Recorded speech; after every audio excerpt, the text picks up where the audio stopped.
try calming myself. Vibrationally shot nerves are hard to soothe once felt. I'm a writer recluse, you see, not much of a public speaker.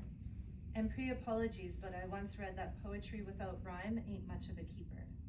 But I tell ya, this heart thrashing is deafening my ears. Performance anxiety, social anxiety, goddamn generalized anxiety, amplifying my millions of irrational fears. Because truly a writer's place is with an ink pen and pad of paper. Absolutely nothing would make me any bit the happier. Although sometimes imagination has its disadvantage, train my brain to seek a disastrous endage. I wrote a poem once called The Red Phone, too dark I suppose, so it never found its tone. But here's a quick rendition.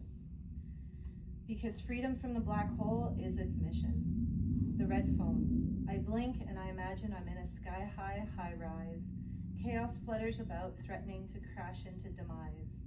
The office stinks of depression, nothing to pass the time. Stress, sweat drowning, yet I sit here situationally fine.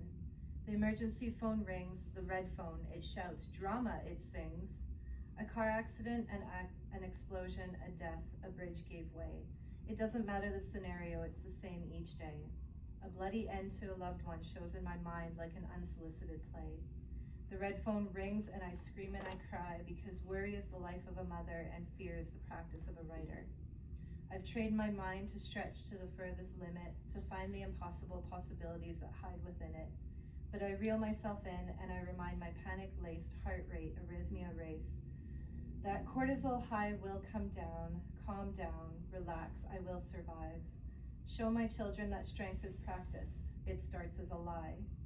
I turn my pain and fear into poetry and prose because sometimes I'm lucky and get to share the words that I wrote.